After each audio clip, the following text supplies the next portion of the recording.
నమస్తే, welcome to Leo. మనతో ఉన్నారు సీనియర్ జర్నలిస్ట్ హేమసుందర్ గారు. సార్ నమస్తే. నమస్తే అండి సార్, బిగ్ బాస్ అనగానే ఇప్పటిదాకా 8 సీజన్స్ అయిపోయాయి.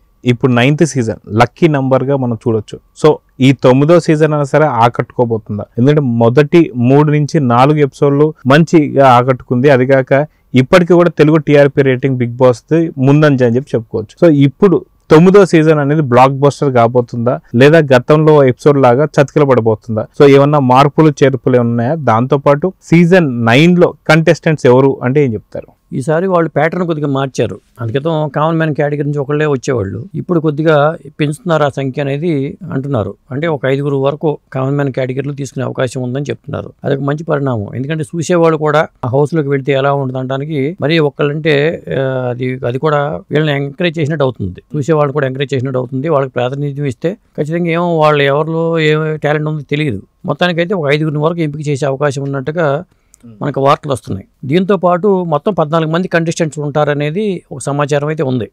అయితే ఎవరైతే సామాన్య ప్రజలను తీసుకొస్తున్నారు, జనరల్ పబ్లిక్ నుంచి కూడా బిగ్ బాస్లో పార్టిసిపెంట్స్గా తీసుకొస్తున్నారు అంటే బయట కంటెస్టెంట్లు దొరక్క వీళ్ళు ఇలా తీసుకొస్తున్నారా, లేదా కొద్దిగా డిఫరెంట్గా ఉండాలని తీసుకొస్తున్నారా, లేదా బయట నుంచి తీసుకొచ్చినటువంటి ఒక సాధారణ ప్రజలు లాస్ట్ వరకు కంటిన్యూ అయ్యే అవకాశాలు ఎంతవరకు ఉన్నాయంటారు? అంటే సెలబ్రిటీలు తీసుకురావాలంటే ప్రతిసారి సాధ్యం కాదు. అది ఎప్పుడైనా ప్రాబ్లం అవుద్ది. కొత్తగా దీంట్లో హౌస్లోకి రావడం కోసం ఏదో వివాదాలు విరుక్కుని వచ్చేవాళ్ళు కూడా ప్రయత్నం చేస్తూ ఉంటారు. కావాలనే కొన్ని వివాదాలు కల్పించుకుని వాళ్ళ దృష్టిలో పట్టడానికి కోసం ప్రయత్నం చేసేవాళ్ళు కూడా ఉంటారు. ప్రతిసారి సెలబ్రిటీలు దొరకరు. కాబట్టి సామాన్యులు కూడా అవకాశం ఇస్తే వాళ్ళలో టాలెంట్ ఏముంటుందో చెప్పలేం కూడా. కాబట్టి ఇది ఒక మంచి ప్రయత్నం అని చెప్పాలి. వాళ్ళు చేసే ప్రయత్నం అయితే ఖచ్చితంగా ఒక ప్రయోగంలాగా చూడాలి.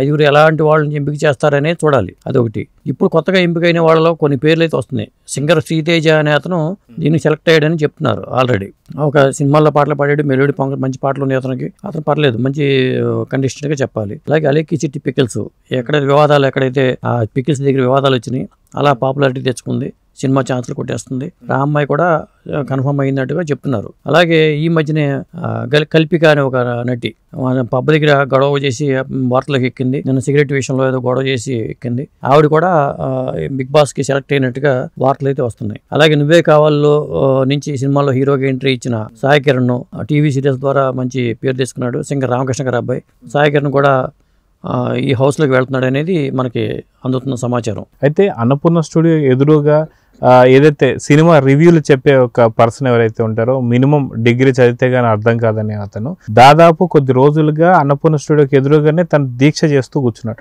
నన్ను కూడా బిగ్ బాస్ 9లో సీజన్లోకి తీసుకోండి అని చెప్పి. ఇలాంటి వాళ్ళకు కూడా ఏమైనా అవకాశం కల్పించే అవకాశం ఉందంటారా, లేదా లేదు అని చెప్పుకోవచ్చు అంటారా? అలాంటి వాళ్ళు ప్రయత్నం చేస్తున్నప్పుడు అవకాశం ఇవ్వడం తప్పేం కాదు. ఎందుకంటే హడావుడి చేస్తుంది, రివ్యూల దగ్గర ఎలాంటి హడావులు చేస్తున్నారో చూస్తున్నాం మనం. ఇప్పుడు పూల చొక్క అతను ఉన్నాడు. అలాంటి వాళ్ళు హౌస్లో ఉండటం వల్ల వాళ్ళకి అడ్వాంటేజ్ తప్పితే, ఎందుకంటే ఎక్కడి నుంచి తెస్తారు? ఇప్పుడు ఇన్ఫ్లుయెన్సర్స్, ఇట్లా పాపులారిటీ తీసుకున్న వాళ్ళు, అట్లాంటి వాళ్ళు ఉంటేనే షోకి కాస్త నిండుదనం వస్తుంది. సో ఓవరాల్గా చూసుకుంటే గతంలో కూడా పల్లవి ప్రశాంత్ ఏదైతే టైటిల్ విన్నర్గా చూసాం, గతంలో అంతకుముందు చూసుకుంటే రాహుల్ సిప్లీగంజ్ కావచ్చు, ఇలా ఎంతో మంది తెలంగాణ ప్రాంతం నుంచే ఎక్కువ మంది విన్ అవుతున్నారు అనేది కొంత వార్తలు కూడా ఉన్నాయి.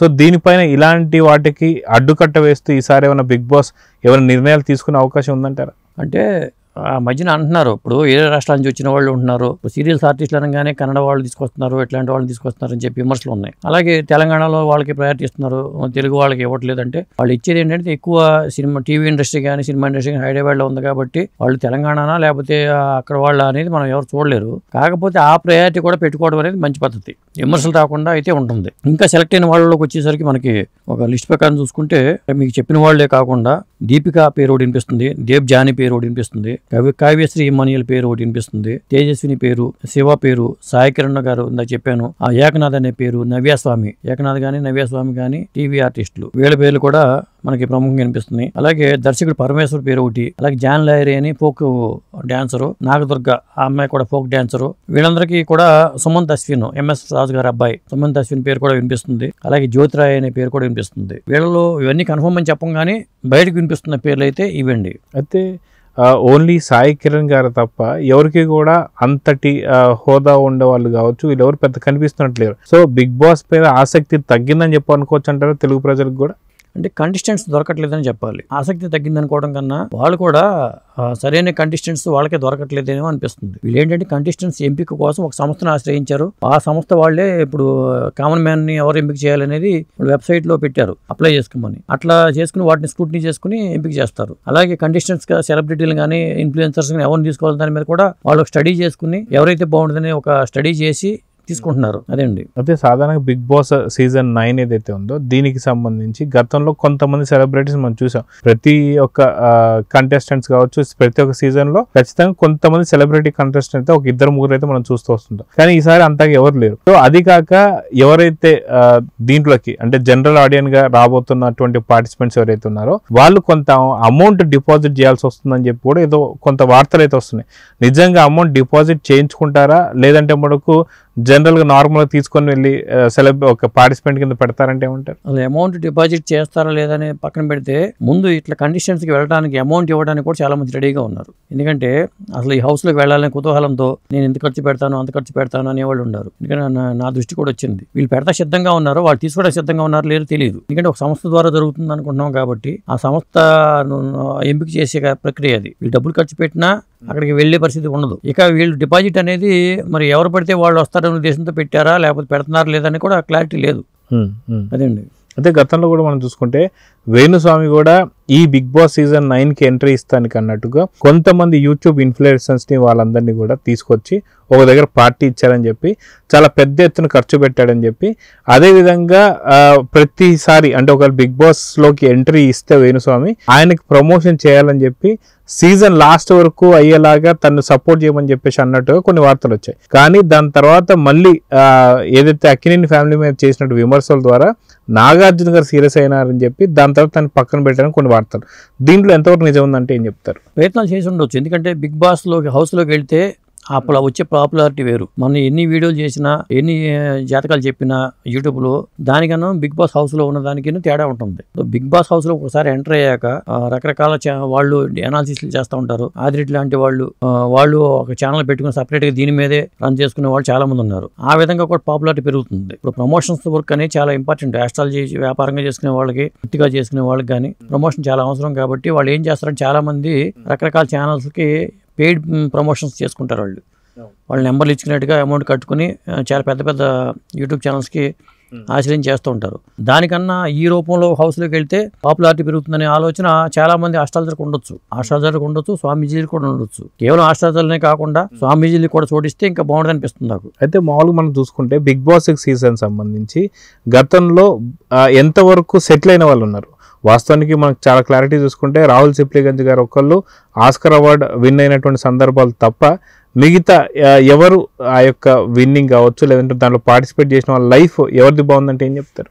వీళ్ళు నెంబర్ 1గా ఇక్కడ రావచ్చు, కానీ సినిమాలకు వచ్చరికి వాళ్ళు 2nd, 3rd పొజిషన్లో ఉన్నారండి. వీళ్ళు శివబాలాజీ అనే సినిమాలో రాణించింది ఏమీ లేదు. తర్వాత మరి కౌశిక్ ఆయన కూడా అవకాశాలు వచ్చింది లేదు. ఆ తర్వాత హీరోలుగా ఉన్న కొంతమంది ఉన్నారు, వాళ్ళకి కూడా అవకాశాలు రాలా. ఆ తర్వాత అతను ముస్లిం అతను సోహెల్ కూడా అంతే.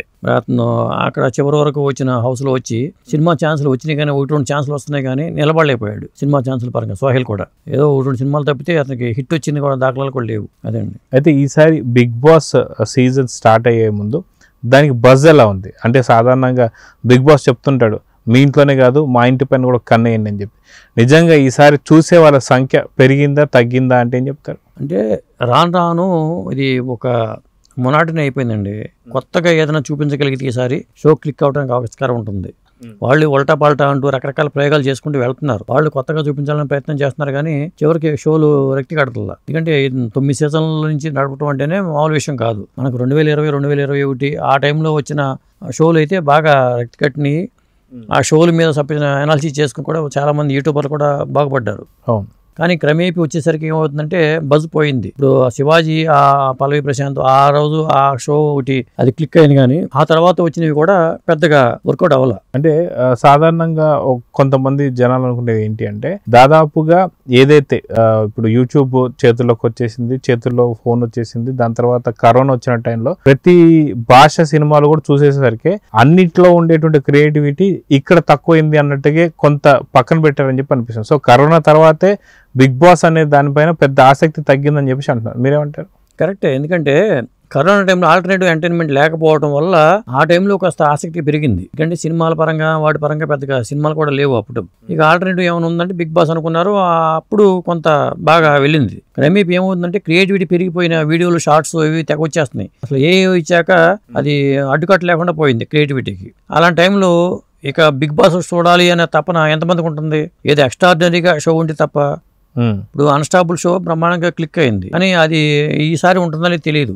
అలాంటి షోలు వచ్చినాయి అనుకోండి, మళ్ళీ దీనికి ఒక పెద్ద పోటీ ఏర్పడినట్టు అవుతుంది. ఇప్పుడు దాకా అన్స్టాపుల్ రాబోతుందా లేదా అనేది క్లారిటీ లేదు. మొత్తానికైతే ఆగస్టు నెలాఖరికల్లా ఈ బిగ్ బాస్ 9 స్టార్ట్ అవబోతుంది. మరి అఫీషియల్ గా కండిషనల్ లిస్ట్ కూడా వస్తుందని చూద్దాం, వెయిట్ చేద్దాం. సో చూద్దాం సార్, ఖచ్చితంగా ఏదైతే బిగ్ బాస్ ఫైనల్ లిస్ట్ ఎప్పుడు రాబోతుంది, సో సామాన్య ప్రజలకు ఎంతమందికి చోటు దక్కబోతుంది, నిజంగా సామాన్య ప్రజలకు ఇస్తే ఎంత డబ్బులు తీసుకుంటున్నారు అనేటువంటి వాస్తవాలు బయటకు వస్తాయో లేదో చూద్దాం. మరి నమస్తే. నమస్తే అండి.